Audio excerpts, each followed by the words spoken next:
warahmatullahi wabarakatuh. Perkenalkan, nama saya Rizal Fathurrahim Fikri dari kelompok 6 mata kuliah fikih NIM 20201175 akan menerangkan tentang bab jarimah. Langsung saja, poin yang pertama yaitu definisi jarimah.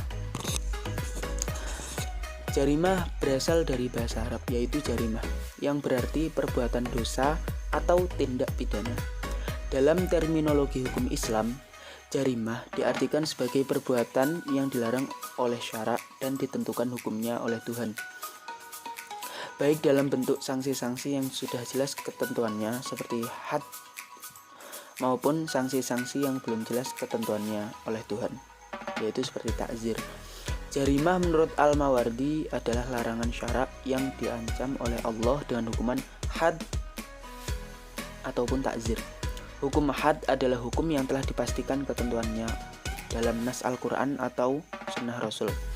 Sedangkan hukum takzir adalah hukum yang tidak dipastikan ketentuannya dalam Al-Quran dan sunnah Rasul. Poin yang kedua yaitu dasar hukum jarimah. Berbagai kebijakan yang ditempuh oleh Islam dalam upaya menyelamatkan manusia, baik perseorangan maupun masyarakat, dari kerusakan dan menyingkirkan hal-hal yang menimbulkan kejahatan. Islam berusaha mengamankan masyarakat dengan berbagai ketentuan, baik berdasarkan Al-Quran, hadis Nabi, maupun berbagai ketentuan dari ulil amri atau lembaga legislatif yang mempunyai wewenang menetapkan hukum bagi kasus-kasus takzir. Semua itu pada hakikatnya dalam upaya menyelamatkan manusia dari ancaman kejahatan. Dasar-dasar penjatuhan hukum tersebut diantaranya, yang pertama yaitu surat Syad ayat 26 yang artinya, "Hai Daud, sesungguhnya kami menjadikan kamu khalifah di muka bumi ini. Maka berikanlah keputusan, yaitu hukuman, di antara manusia dengan adil dan janganlah mengikuti hawa nafsu, karena ia akan menyesatkan kamu dari jalan Allah. Sesungguhnya orang-orang yang sesat dari jalan Allah akan mendapatkan siksa yang berat karena mereka melupakan hari perhitungan." Quran surat Syad urutan ke-38 ayat ke-26. Dan selanjutnya yaitu sabda Rasulullah SAW yang artinya, dari Ibnu Buraidah dari ayahnya, sesungguhnya Rasulullah SAW bersabda, kodi-kodi yaitu hakim-hakim itu ada 3 golongan, 2 golongan di neraka dan 1 golongan di surga. Seorang hakim yang memutuskan dengan curang, yaitu tidak benar, sedangkan dia mengetahui kebenarannya, maka dia ditempatkan di neraka. Dan seorang lagi yang memutuskan dengan kebodohan dan merusak hak orang lain, dia juga berada dalam neraka. Dan seorang hakim yang memutus dengan jujur, yaitu benar, maka dia berada di surga. Hadis riwayat At-Tirmidzi. Dan selanjutnya, poin yang ketiga, macam-macam jarimah akan diterangkan teman saya yaitu Aulia Ika. Waktu dan tempat saya. Assalamualaikum warahmatullahi wabarakatuh. Saya Aulia Eka Desiana Putri, NIM 20201152 absen 3. Di sini saya akan menjelaskan tentang subbab macam-macam jarimah. Macam-macam jarimah sendiri ada 3. Yang pertama adalah jarimah hudud. Kata hudud adalah jamaah dari kata had. Had secara harfiah ada beberapa kemungkinan arti, antara lain batasan atau definisi, siksaan, ketentuan, atau hukum. Had dalam pembahasan fikih adalah ketentuan tentang sanksi terhadap pelaku kejahatan berupa siksaan fisik atau moral. Sedangkan menurut syariat Islam, yaitu ketetapan Allah yang terdapat di dalam Al-Quran atau kenyataan yang dilakukan oleh Rasulullah SAW. Jarimah hudud sendiri adalah tindak kejahatan yang dilakukan oleh seseorang atau lebih yang menjadikan pelakunya dikenai sanksi had. Selanjutnya, jenis-jenis had yang terdapat di dalam syariat Islam, yaitu rajam, jilid atau dera, potong tangan, penjara atau kurungan seumur hidup, eksekusi bunuh, pengasingan, atau deportasi.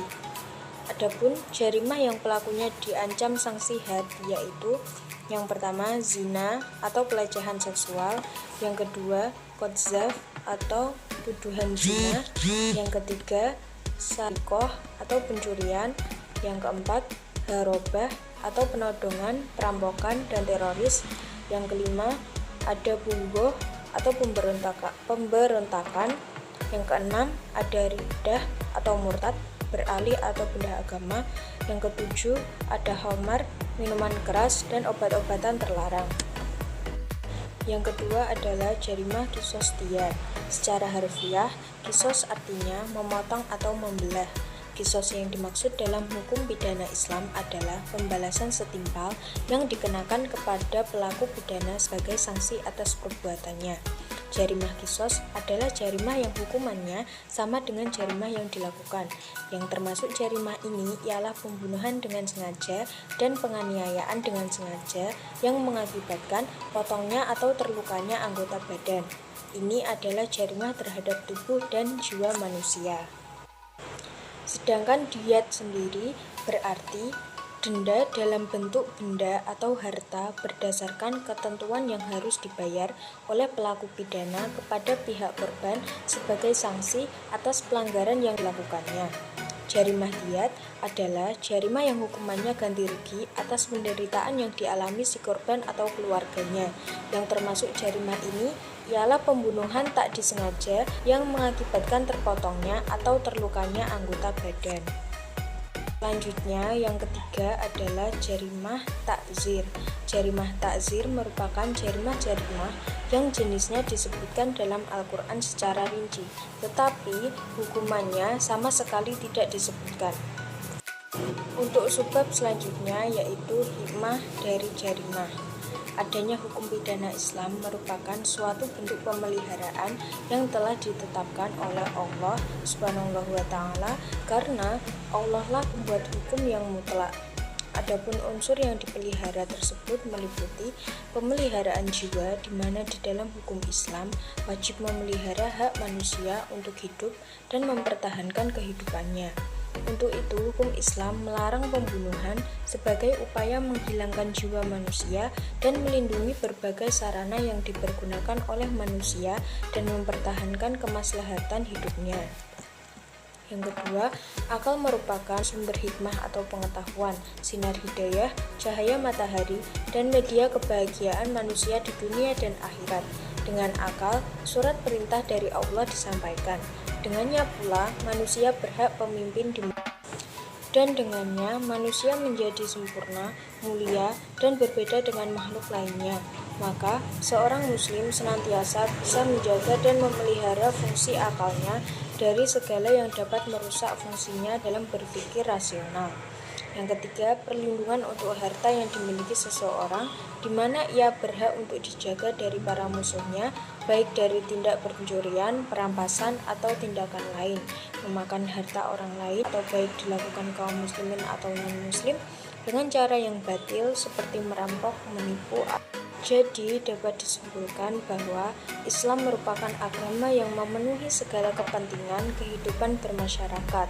Dengan adanya hukum pidana Islam akan membuat ketentraman dalam menjalani kehidupan bermasyarakat, terpeliharanya hak-hak individu baik dalam agama, akal, jiwa, dan harta.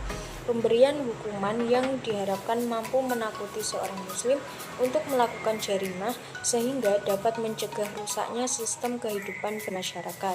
Bagi para pelaku, hal ini diharapkan mampu membuat jera dalam melakukan jarimah. Sekian presentasi dari kelompok kami, kurang lebihnya kami mohon maaf. Wassalamualaikum warahmatullahi wabarakatuh.